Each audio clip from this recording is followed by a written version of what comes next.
Selamat pagi, Bu Tri Handayani. Ya, selamat pagi, Bu. Ya, mohon maaf mengganggu waktunya Ibu berkaitan sesuai dengan konfirmasi saya beberapa hari yang lalu bahwa saya akan mengadakan sesi wawancara terkait dengan modul CGP Angkatan 7 yang sedang saya jalankan, yaitu yang membahas tentang keputusan pemimpin bernilai nilai kebajikan universal. Nah itu jadi bagaimana di sini seorang pemimpin itu akan mengambil keputusan yang sangat bijaksana dan berpihak kepada murid yang tentunya di dalamnya berisi nilai-nilai kebajikan universal. Tentunya saya sangat yakin Ibu di sini masih muda, energik, dan wawasan cukup tinggi. Saya persuade sekali dengan pengalaman Ibu yang saya dengar juga dari guru-guru lain dan dari kepala-kepala sekolah lain. Oleh karena itu, kenapa saya juga memilih Ibu dalam sesi wawancara ini ya Bu ya. Oke, mungkin nanti saya akan mengganggu waktu Ibu sekitar 1 jam ke depan. Oh iya. Oke, langsung saja ya Bu ya. Ini berkaitan dengan Ibu sebagai kepala sekolah yang tentunya selalu dituntut untuk mengambil suatu keputusan yang bijak. Tapi tidak jarang, mungkin saya yakin di antara keputusan Ibu itu kadang dihadapkan kepada dua pilihan yang sama baik. Atau dilema etika, tapi tidak juga menutup kemungkinan itu masuk ke bujukan moral. Nah, di sini saya ada beberapa pertanyaan yang bisa Ibu bantu jawab mungkin, yaitu selama ini bagaimana Ibu dapat mengidentifikasi kasus-kasus yang merupakan dilema etika atau bujukan moral? Ya, ini artinya kaitannya antara siswa dan guru juga ya. Boleh ya. Karena kan ya, yang pertama untuk mengidentifikasi apa yang terjadi dengan berdasarkan kasus tersebut.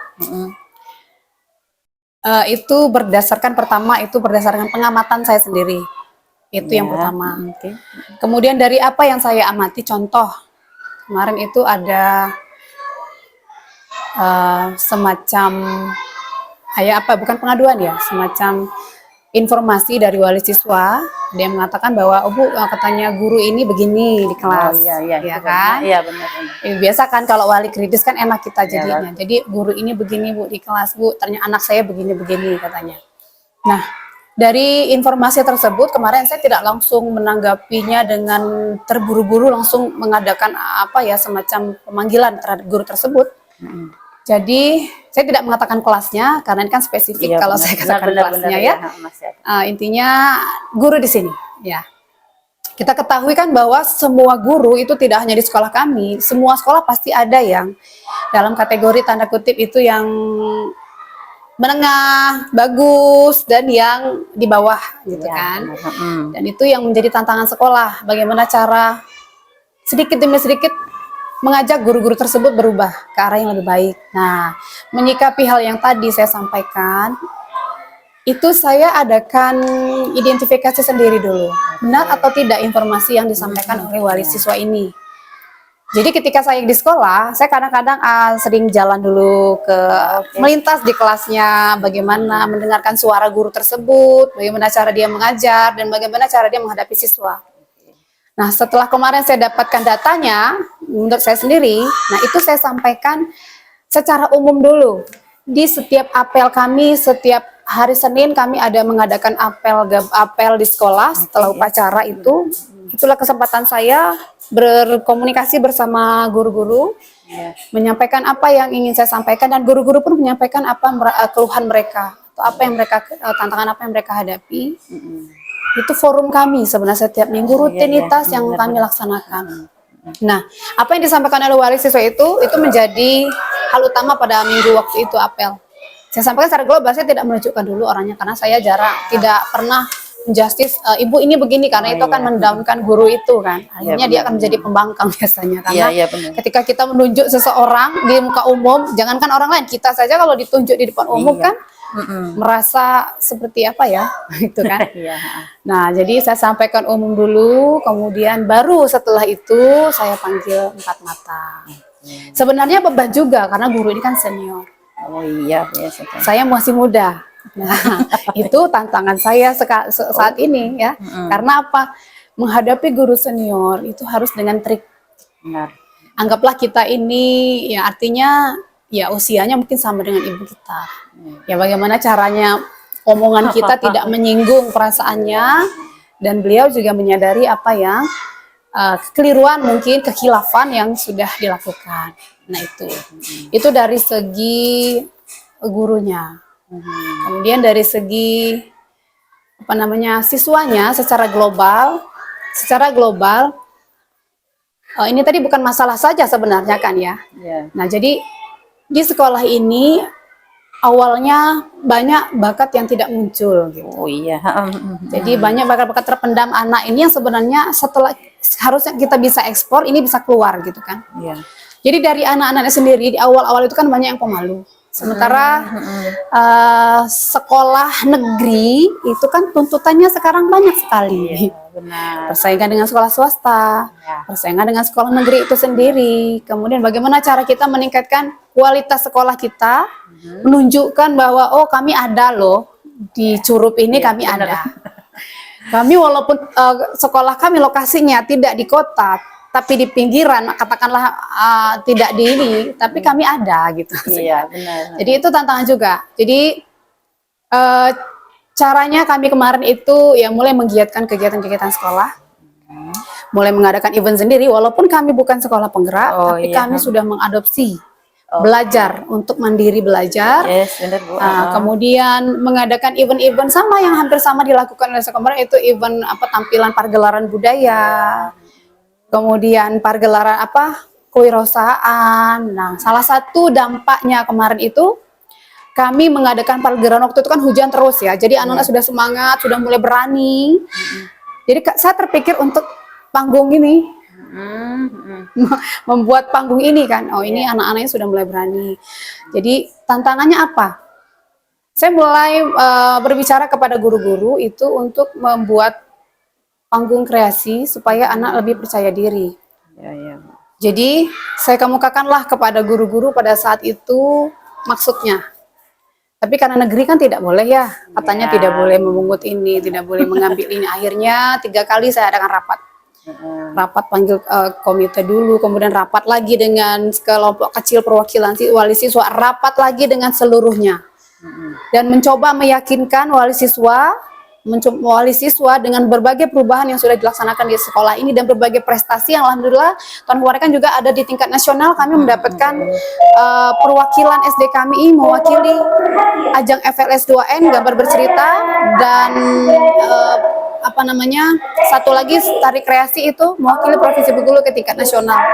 Jadi itu jualan ibaratnya, jualan ya. Jual, ya benar. Daya jual kami dan berbagai macam juga prestasi yang alhamdulillah baik itu di bidang sains dan matematika yang didapat oleh anak-anak yang kami jadikan sebagai motivasi kepada wali agar membantu kami.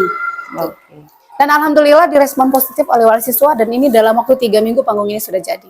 Alhamdulillah, berarti upaya Ibu ini sangat-sangat kalau saya lihat dari cara Ibu nanganin kasus, kemudian melihat potensi siswa, berpihak sekali nih dengan siswa ya, tapi tetap dengan kebijakan yang kebijakan ada.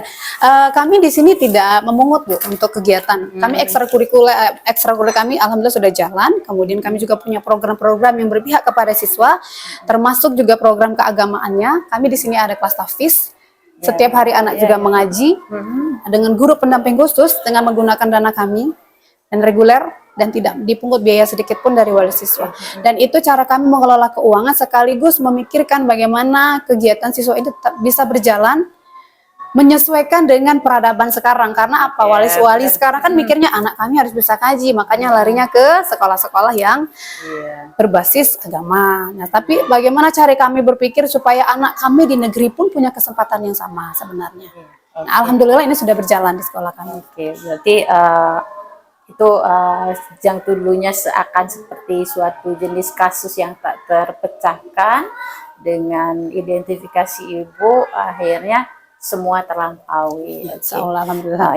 Jadi saya lanjutkan Bu, setelah tadi saya tahu cara Ibu mengidentifikasi kasus, sekarang bagaimana ibu sebagai kepala sekolah tentunya di sini bukan yang tertua tapi dituakan itu kepala sekolah itu setahu saya ya.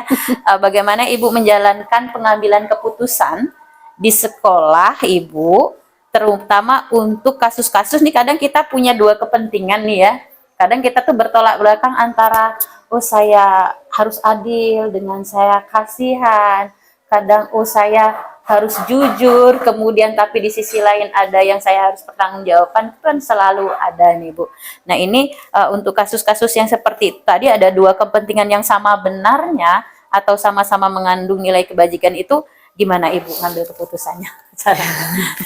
Ya, gini Bu, jadi betul Ibu tadi mengatakan saya sebenarnya udah kalau dari segi usia mungkin ya nomor 2 paling muda di sekolah ini. Karena rata-rata usia guru kami ini senior dan sudah memasuki masa usia pensiun.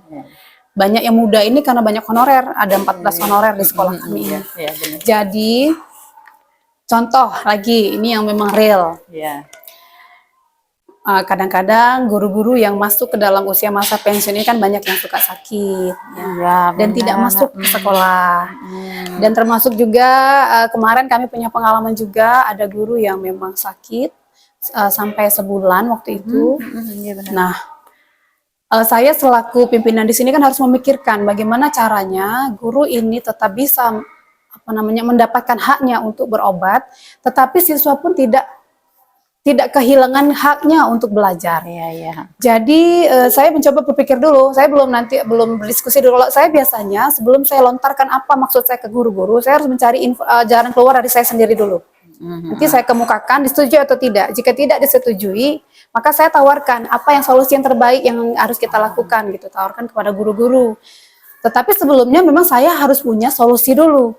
Solusi ketika nanti tidak diterima dan memang ada solusi yang terbaik dari guru yang saya dengarkan itu memang bagus, ya kita sesuai berdasarkan keputusan dari Dewan Guru juga, tentu dengan pertimbangan. Nah jadi untuk menyikapi yang kasus ini tadi Ibu, kami di sekolah ini kan kerjasama juga dengan YIN, mahasiswa PPL itu kan yang alumni mahasiswa PPL ini yang kami anggap pada saat dia PPL itu bagus, dan cara ngajarnya bagus, disiplin, dan menurut kami kriterianya bagus, itu biasanya kami hubungi. Jadi guru tersebut tetap dapat haknya untuk berobat atau untuk menyembuhkan dirinya, tetapi anak-anak di kelas itu tetap bisa belajar dan ditanggulangi oleh guru tersebut masalah transportnya. Jadi fair ya. Oke, benar sekali ya.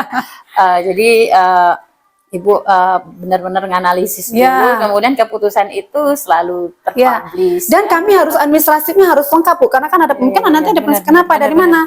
Ada surat sakit dari guru tersebut dari dokter, kemudian dilampirkan juga dengan berapa lama dia harus istirahat. Kalau itu melebihi dari 3 hari Bu ya. Kemudian juga ada SK dari saya untuk menugaskan si guru yang membantu ini untuk membantu di kelas tersebut. Jadi dari segi administrasi pun juga disiapkan supaya nanti jika ada yang bertanya, kami ada administrasi. Oke, ya, jadi ini saya bisa menangkap Ibu mengambil keputusan di sekolah ini ya benar, tidak jarang juga menemukan dua kepentingan ya Bu. Kalau boleh Ibu bercerita kembali gitu loh supaya tajam banget ini langkah-langkah prosedur seperti apa yang biasa Ibu lakukan selama ini gitu loh yang memang sudah jadi patokan Ibu kalau ngambil keputusan gitu loh langkah atau prosedurnya. Ya, yang pertama saya ini biasanya orangnya dadakan idenya Bu. Misalnya malam-malam saya terpikirkan di sekolah ini mau buat ini misalkan. Kalau keputusan membuat sebuah program kan nggak bisa kita sendiri. Karena sebagus apapun program ide kita tanpa ada dukungan dari guru dan orang-orang sekitar itu nggak akan berhasil. Jadi untuk mengambil keputusan yang pertama, setelah saya dapat ide malam itu, saya rancang dulu. Rancang dulu ide itu menurut saya dulu gitu kan, seperti yang tadi. Kemudian baru saya bahas dulu dengan guru yang saya anggap senior. Oke, ya. Yang saya anggap senior di sini yang bisa saya ajak untuk berkomunikasi, berkonsultasi. Biasanya ada wakil kepala sekolah yang saya. Kalau di Iya. SD kan nggak ada perwaka-wakaan ya Bu ya. Iya, benar. Nggak ada waka-waka ini Iya. nggak ada kalau di Iya, negeri. Kalau swasta saya nggak tahu, tapi kalau Iya, di nggak ada. Jadi tapi tetap kami harus ada wakil secara hidden di sekolah. Iya, Jadi saya panggil wakil dulu, diskusi gini, rencananya gini, mana Bunda. Saya panggilnya Bunda biasanya karena dia lebih sesuai dari saya. Gimana Bunda kalau kita begini-begini. Nanti masukan dari Bunda ini saya tampung. Nah kemudian ketika sudah siap, baru saya ajukan ke forum rapat. Kami alhamdulillah ini kalau di sekolah ini ketika rutinitas kami sebenarnya kan apel Senin itu sebenarnya apa yang mau kita bahas. Tapi ketika ada program yang ingin dilaksanakan, biasanya di grup itu saya ancang-ancang dulu Bapak Ibu, misalnya kan besok kita akan ada rapat setelah pulang sekolah di ruang guru. Karena ada yang akan kita bahas, hal penting kita bahas. Mohon kesediaan Bapak Ibu untuk menunggu. Jadi di sana di ruang guru, hasil diskusi saya dengan wakil tadi, kemudian dengan satu lagi senior juga yang sini nanti, yang sudah kami, jadi baru saya kupas bersama Dewan Guru. Jadi setidaknya pada saat apa yang ingin kita sampaikan, program ataupun mengambil keputusan jadi atau tidaknya sebuah program yang kita laksanakan ini, sudah ada penguatnya maksud saya.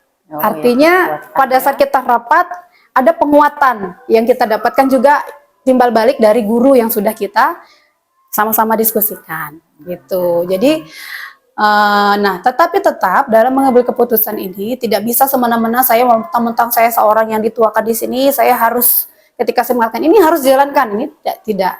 Tetapi saya tetap membutuhkan dukungan dari guru-guru, membutuhkan masukan dari guru-guru jika memang program yang sudah banyaknya program di sekolah ini saya tidak bisa sebutkan, tapi menurut mereka oke Bu, kita jalankan gitu kan. Saya putuskan jalankan berdasarkan juga rapat gitu. Seperti saya katakan tadi, kalau suatu program, suatu keputusan itu ada kalanya saya ambil menggunakan wewenang saya sebagai kepala sekolah. Ada kalanya keputusan ini memang harus berdasarkan masukan dari guru-guru, ya, kesepakatan dari guru-guru. Oke, jadi tidak mendominasi lah ya. Tidak. Ada. Tapi memang ada waktunya, saya merasa ini memang kebijakan seharusnya saya ambil berdasarkan fungsi dan tugas saya sebagai kepala sekolah begitu. Jadi tidak semuanya, ada bagian-bagian tertentu begitu yang memang harus kita ambil sendiri keputusannya begitu. Oke, jadi ada di titik-titik fokus tertentu yang memang itu hasil dari pengolahan itu sendiri. Tentunya tadi saya lihat dari awal Ibu selalu melihat dari data-data. Iya, dari data. Iya, seperti kemarin yang saya ambil keputusan sendiri. Kami ada sebuah kejadian sebenarnya yang melibatkan anak SMP, anak SMA waktu itu kan. Jadi karena itu saya anggap penting dan ibaratnya sangat mendesak, saya tidak lagi bertanya ke guru. Saya langsung manggil wali kelasnya, saya langsung hubungi kepala sekolah yang terlibat anaknya, saya langsung hubungi ke babin kami, pelindung kami daerah kami ini, saya langsung berkumpul di sini. Jadi itu keputusan yang saya maksud tadi, keputusan saya sendiri untuk menyelesaikan sesuatu yang menurut saya itu sangat penting gitu, sangat penting. Karena bersifatnya insidensial sekali dan ini berdampak pada siswa. Itu kan. Iya, apalagi berurusan dengan pihak luar. Ya, nah itu yang saya katakan tadi, ada memang hal-hal penting yang ada kalanya saya harus berkonsultasi, ada kalanya itu memang sudah jadi kewajiban dan tugas saya. Oke deh. Menarik sekali nih Bu. Jadi mengupas semua kasus, jadi ada juga enlightenment saya tentang kepemimpinan Ibu di sini. Oke, saya kembali ke pertanyaan. Nah tentunya tadi sudah saya lihat bisa tangkap beberapa prosedur yang Ibu ambil, baik itu secara personal ataupun secara kolaboratif. Nah sekarang hal-hal apa saja yang selama ini nih yang Ibu anggap efektif gitu loh dalam pengambilan keputusan pada kasus-kasus khususnya yang dilema etika tadi. Yang efektifnya tuh gimana tuh? Kalau etika kan banyak ya, cakupannya luas. Sebenarnya saya ingin tanya etika ini spesifiknya yang mana? Dilema etika maksud saya seperti ini pada saat Ibu berhadapan dengan kasus yang tadi sama pentingnya, boleh baik dari sudut pandang Ibu, oh ini kasus di guru, ataupun kasus di siswa. Jadi Ya. ada misalnya, oh iya ada kasus nih sama beratnya gini nih, sama-sama benernya nih sebenarnya.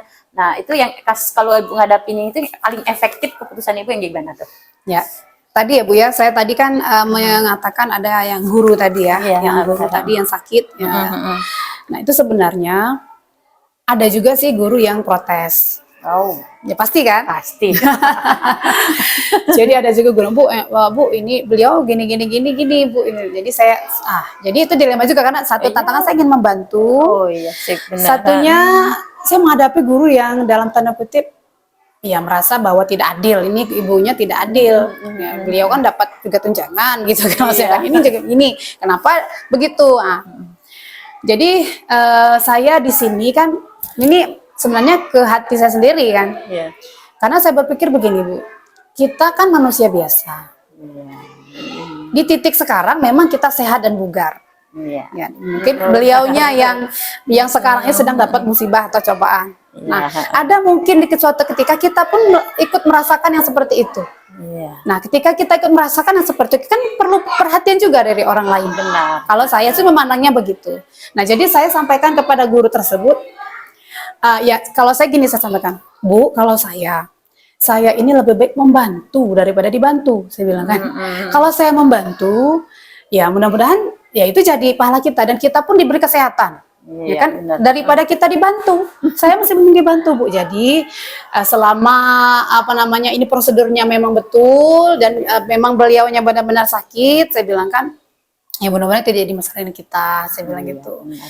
Tapi tetap saya menjalankan sesuai dengan apa yang sudah saya sepakati dengan guru tersebut. Tetapi dengan guru yang tadinya seperti itu, kita hanya bisa memberi pengertian, gitu. Oke, ya berarti tetap ibu ngambil efektivitasnya. Iya, karena Pak, karena bagi saya, toh dipaksakan juga guru yang sakit tersebut masuk ke kelas. Apakah dia efektif nanti ngajar dengan siswa? Kan tidak.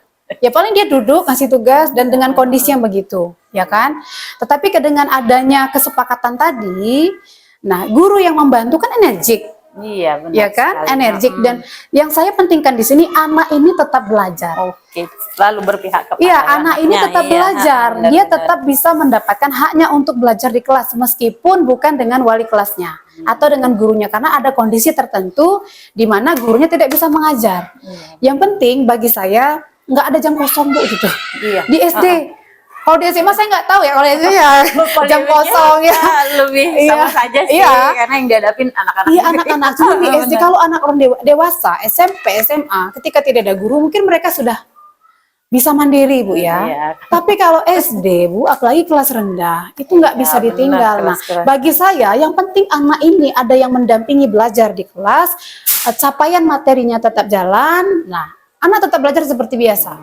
Gitu. Iya, jadi istilahnya seimbang lah ya Bu ya, Ya. gurunya bagaimana. Dan sekolah pun tidak dirugikan. Kenapa? Benar. Karena yang membayar bertanggung jawab guru yang bersangkutan. Oke, yang penting udah Aman anak saya gitu maksud saya. Iya, gurunya aman, Anaknya, ya sekolah saya penting aman. anaknya Iya, Bu. Pasti benar. karena apa? Karena selain beban moral kita, pasti nanti ditanya belajar nggak tadi di rumah. Nak, wali pasti bertanya Iya, begitu di sekolah maksudnya begitu kan? Iya benar Ya. sih. Iya. Saya sudah menangkap efektivitasnya ya Bu ya.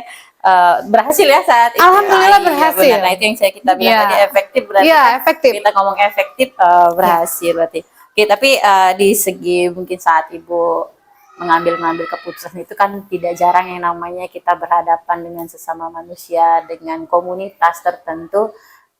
Tentunya Ibu menghadapi tantangan juga ya, tentunya itu ya. Nah pada saat Ibu selama ini tantangan apa yang pernah atau sering Ibu hadapi pada saat pengambilan keputusan kasus-kasus yang seperti tadi itu kan dilema sekali itu di sisi ini kita seperti ini, di sisi ini kita seperti ini. Tantangannya itu yang di bagian mana tuh? Boleh yang lain nggak? Boleh, monggo silakan. Kalau yang tadi saya anggap sudah selesai ya. Iya. Tantangannya pun sudah saya sampaikan kali ini. Iya. Ya.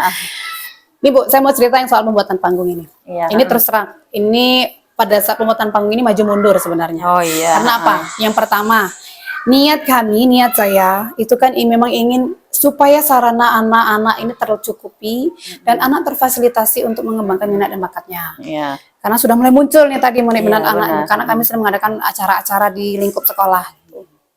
Nah, pada saat saya kemukakan pertama kali di forum guru, itu guru mendukung gitu, mendukung Bu ya. Dan alhamdulillah guru pun ikut sumbangan dalam hal ini, Iya. ikut membantu. Bukan hanya wali saja, tapi guru, wali saya juga akhirnya. Tapi di awal ceritanya ini banyak sekali tantangannya. Iya. Jadi, tetapi ada juga yang bagaimana Bu katanya, kan kita tidak boleh mengadakan pungutan. Karena negeri ini begini-begini katanya. Ya memang betul, kadang-kadang negeri ini 5.000 perak pun kita sumbangkan Iya, untuk kepentingan anak pun jadi masalah. Salah. Ya kan? Ya, benar. Besar sekali, tetapi swasta apa kabarnya gitu kan. Iya. Nah, jadi kita tidak membedakan. Tidak beda. Tapi saya lebih fokus ke bagaimana caranya meningkatkan sekolah ini terkait dengan fasilitasnya. Nah, kemudian rapat pertama sudah guru akhirnya menyepakati. Nah, di komitenya. Komite sempat menolak pada saat itu. Karena mungkin ada histori sebelumnya mungkin ya karena LSM banyak datang dan sebagainya. Oh, benar. Akhirnya dia mengatakan bahwa Bu ini takut kita nanti dianggap pungli katanya gitu kan. Nah, akhirnya nanti dulu Bu kita lihat dulu katanya kan. Begitu. Kemudian saya coba lagi, saya yakinkan kepada guru-guru tetap jadi.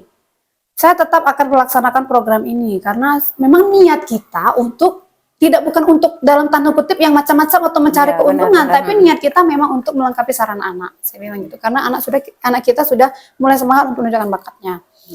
Jadi saya rimkan dulu, maksudnya didiamin dulu. Kelang 2 minggu, berjeda 2 minggu, saya menghadap lagi ke ketua komite, mencoba meyakinkan lagi. Sebelum menghadap ke ketua komite, saya tanya dulu, ada wali murid di sini yang polisi, ya kan? Saya tanya, maksud dari pungli itu seperti apa bentuknya? Yang dikatakan pungli itu seperti apa bentuknya? Dijelaskan sama beliau. Nah, akhirnya saya jelaskan lagi kepada ketua komite, saya sudah berkonsultasi dengan bagian Polres, saya bilang kan, pungli itu ketika begini, ditetapkan, kemudian tidak bermusyawarah, dan akhirnya saya mencoba untuk membujuk lagi nih ketua komite. Nah, pada saat itu beliau sudah mulai, alhamdulillah sudah mulai agak melunak gitu kan. Nah, jadi katanya begini, artinya kita adakan rapat kecil dulu. Jadi kami 3 kali rapat Bu waktu itu. Mencoba meyakinkan komite itu jangan sampai terjadinya pungli dan sudah ya rapat kecil disepakati tidak ditetapkan bantuannya berapapun, bisa berupa uang, bisa berupa tenaga kalau tidak mampu, dan wali yang tidak mampu pun itu boleh tidak membantu jika memang berasal dari keluarga tidak mampu. Ya kita tidak memaksakan, kadang-kadang wali yang kami ini Bu beli beras saja susah kadang-kadang kan, apalagi membantu yang seperti itu. Tapi alhamdulillah pada saat rapat kedua dengan beberapa perwakilan disepakati gitu kan. Ada juga bantuan dari satu wali yang vokalnya positif untuk kepentingan sekolah gitu. Nah, kemudian setelah pelaksanaan ini kami rapat besar. Di rapat besar inilah yang ada yang setuju, ada yang tidak. Ada yang mengatakan ini, ada yang mengatakan itu. Nah, kebetulan di sekolah kami ini juga ada wali dalam tanda kutip LSM juga kan. Iya, selalu ada itu. Selalu. Nah, itu tantangan besar Bu. Tapi kami mencoba transparan dalam hal ini. Transparannya bagaimana? Ketika rapat kecil, saya paparkan RKAS bos kami bahwa memang tidak ada anggaran di sana, tidak ada anggaran untuk pembuatannya. Anggaran kita sudah pas, plotnya di situ, jumlahnya sekian, guru honorer sekian, separuh sudah habis ke guru sebagai macamnya. Itu sudah terplot di situ. Dan alhamdulillah sudah. Nah, di rapat besar kami transparan lagi.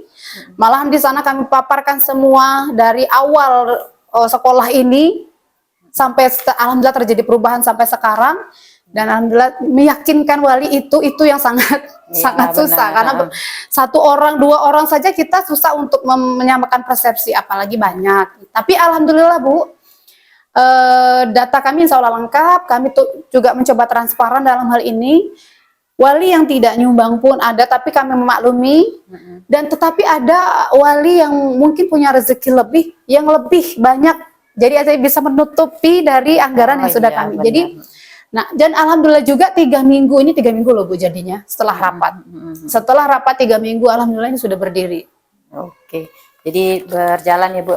Itu sempat ada yang mau memviralkan nggak Bu kasus? Ada. Ada. Pasti. Saya katakan tadi ada satu itu wali siswa yang ya vokal kritisnya ini kan. Jadi sempat WA saya. Bu, katanya anaknya kan di sini ada 2. Saya nggak sebutin namanya. Jadi begini-begini Bapak, kemarin kan Bapak ikut rapat sudah tanda tangan, saya bilang kan tidak dipaksakan, saya bilang. Menurut Bapak, ya sebelum nanti viral, dia bilang gitu kan. Yo. Bapak yang tanda tangan kan kemarin keputusannya berdasarkan rapat dan juga tidak dipaksakan. Kalau memang Bapak merasa kurang mampu, tidak usah sumbangan, saya bilang. Ya, benar. Oh ya, nggak apa-apa ya. Silakan Pak, saya bilang kan. Tapi setelah WA, saya pun balas dengan yakin. Namanya kita menghadapi publik kan harus mencari kata-kata yang jangan sampai menyinggung. Karena niat kita awalnya memang niat kami memang niat benar-benar untuk jadi semua kepanitiaan dari wali, kami tinggal memantau. Malahan kami bertanya kurangnya apa dari sana.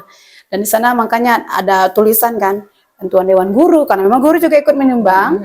Lingkungan sekitar pun ada juga tuh yang menyumbang. Berarti lingkungan sekitar juga. Iya ada, ya. ada juga Bu. Jadi seandainya pun pada saat kasus itu, karena ini menarik nih Bu, sebenarnya ini konflik hampir setiap sekolah negeri ya. Nah, seandainya pun waktu itu misalnya ngotot dia mau memviralkan, Ibu dipublish, rasanya Insya Allah dokumen kami lengkap. Oke, tetap nyaman ya Bu Tetap ya. nyaman. Insya Allah dokumen kami lengkap. Karena kami memang betul-betul dokumenkan. Ada bundelan 1 dari awal rapat, semua dokumentasi, semua baik itu pemasukan, pengeluaran, terdokumen dengan lengkap. Oke, siap. Nah itu karena kami pun sudah mengantisipasi Bu kemungkinan buruk gitu. Iya, karena udah kolaboratif sekali dan Ibu udah memikirkannya, jejak pemikirannya itu udah tegas. Oke. Appreciate sekali Bu upaya Ibu dalam mengambil keputusan ini ya, sampai walaupun ada seperti mau dipublish mau di apa, saya lihat Ibu tetap cool, tenang, karena memang sudah ada yang mengcover Ibu dalam situasi itu. Oke. Oke, jadi kalau di pandangan saya ternyata Ibu pada saat memutuskan itu tentunya punya target-target waktu ya gitu ya Bu. Betul. Ya tadi sesuai juga dengan yang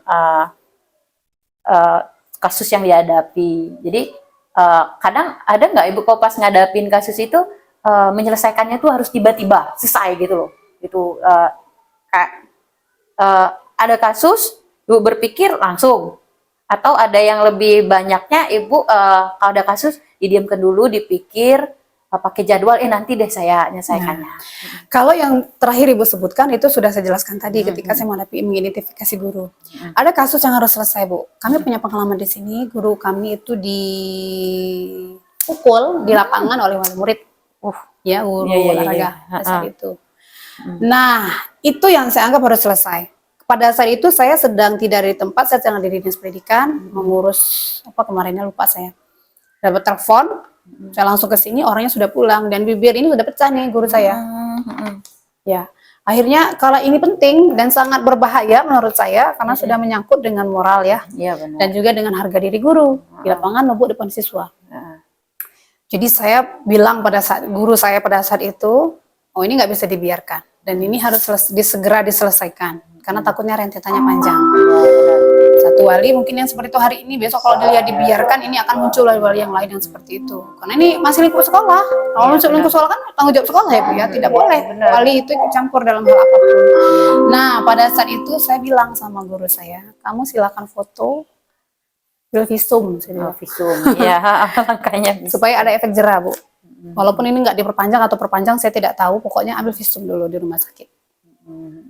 Keluarkan biaya, karena ya benar menyangkut itu tadi Bu ya, harga diri guru. Kesalahpahaman, miskomunikasi sebenarnya. Maaf anak-anak ini kan kadang-kadang anak kecil, karena dia kalau dia takut dimarah oleh orang tuanya, kadang omongannya sudah kemana-mana dan langsung ditelan bulat-bulat sama orang tuanya. Belum dicari tahu kebenarannya benar atau tidak, tiba-tiba emosi orang tuanya naik, langsunglah beraksi gitu. Seharusnya kan nggak begitu. Nah jadi setelah itu saya langsung melaporkan kejadian ini ke dinas pendidikan. Waktu itu Ibu Kabit. Setelah itu saya langsung naik ke Pak Sekdis. Dan beliaunya ternyata juga sudah di sana melaporkan juga hari ini. si yang mukul ini. oh iya jadi sudah dilaporkan Iya, ke sana padahal dia juga. ya. Jadi itu kami coba untuk dari pihak kami pun sudah ada ini kan buktinya kan jam belajar kan. Nah, jadi saya minta tolong meminta bantuan dari Dinas Pendidikan karena ini terkait dengan jam belajar dan masih lingkup sekolah untuk menyelesaikan hal ini. Iya. Karena tidak bisa selesai dengan saya sendiri kalau sudah Iya, seperti benar. itu. Iya, benar. Tapi sebelumnya saya coba juga untuk manggil dulu wali ini karena kejadian sudah terjadi, mungkin datang kan. Iya, benar. Nah, akhirnya makanya saya minta bantuan dari Dinas Pendidikan untuk menjembatani hal ini. Oke, jadi langsung benar sekali Bu. Jadi selalu bertahap, kemudian selalu ada faktor yang juga didukung oleh orang-orang yang selama ini benar-benar mempermudah Ibu dalam mengambil keputusan ya, Iya. seperti itu. Karena tadi saya tangkap ada Ibu pernah ke kepolisian juga, ke Babin, Kalau kemudian juga Babin, ke iya. Diknat. Iya, ya, benar sih, iya. Jadi dalam mengambil keputusan ini ternyata di sisi lain walaupun Ibu bisa ngambil keputusan itu situasional sekali, urgent, jadi langsung, tapi sebenarnya walaupun langsung Ibu pasti melibatkan Iya, orang melibatkan lain orang gitu lain. loh. Iya, benar sekali. Iya. Oke, Bu, ini di akhir pertanyaannya. Oke. Dari semua hal yang Ibu sampaikan tadi tuh saya pengen tahu pembelajaran yang Ibu petik dari pengambilan keputusan dilema etika tuh apa Bu pengalamannya? Karena biasanya anak muda nih ngambil pengalamannya gitu. Kalau saya ini sebenarnya kondisi saya di sini ini sebenarnya sudah kondisi yang sudah belajar di pengalaman yang sudah. Oh iya. Saya alhamdulillah dulu tahun berapa ya? Berapa ya? Pokoknya ada tahun 2016 15 itu pernah jadi PLT juga kan di sekolah negeri juga tapi bukan di sini. Nah, dari pengalaman sana saya bawa ke sini dan di sini pun saya lebih banyak lagi dapat pengalaman. Yang pertama, kita dari usia muda ini kan penuh dengan emosi. Iya. Emosi benar. Apalagi usia waktu itu 30-an, sekarang saya sudah 40-an Iya, kan. benar. Itu kan masih terbawa-bawa emosi. Setelah saya menjalani proses di sini, itu saya banyak sekali belajar. Yang pertama adalah kita tidak bisa mengambil sesuatu itu dengan penuh emosi. Ketika kita sedang dalam keadaan emosi, lebih baik kita diam dulu. Berpikir jernih dulu, tahan diri dulu. Nahan diri dulu untuk nanti dulu gitu. Karena apapun yang kita ambil, keputusan apapun yang kita ambil ketika berdasarkan emosi itu tidak akan efektif. Iya, benar. Malahan akan menimbulkan masalah baru. Kemudian melakukan sesuatu, mengambil sebuah keputusan itu memang tidak bisa, apalagi yang berkaitan dengan orang banyak, tidak bisa kita sendiri. Kita harus mengajak rekan yang kita percaya, yang bisa kita ajak untuk berkolaborasi. Karena apa? Karena apa yang kita pikirkan, kita pikirkan benar menurut kita, itu belum tentu baik kita laksanakan. Itu menurut saya. Jadi memang sangat penting kolaborasi. Paling tidak 1-2 orang kita ajak untuk teman komunikasi supaya apa yang kita ingin ambil, keputusan apa yang ingin kita ambil itu tidak menimbulkan masalah baru di kemudian hari. Karena satu saja salah keputusan kita ambil untuk sekolah ini itu akan dampaknya akan luar biasa. Maju dan mundurnya itu berdasarkan keputusan yang kita ambil. Iya, terima kasih Bu. Itu mungkin saya banyak memetik pengalaman dari Ibu karena walaupun di tingkat pendidikan apapun ternyata kasus-kasus dilema etika itu selalu kita hadapi, tapi dengan pemikiran Ibu yang cukup bijak dan selalu mengedepankan keberpihakan pada murid, nilai-nilai kebajikan dan juga penuh tanggung jawab, akhirnya Ibu sebagai pemimpin mengambil keputusan itu tetap kuat, tegar karena ada orang-orang pendukung lain di dalamnya. Terima kasih sekali Ibu dengan sesi saya lihat udah 1 jam bersama dengan Ibu, banyak hal yang saya dapat juga sebagai bahan informasi saya nanti yang akan saya kaji ulang, kemudian insya Allah juga akan memberi dampak pada saat, mohon maaf seandainya nanti saya publish Bu, mungkin ada beberapa hal orang lain juga yang bisa petik dari sesi wawancara ini. Ya. Sekali lagi saya mengucapkan terima kasih, semoga Ibu selalu sukses. Amin. Okay.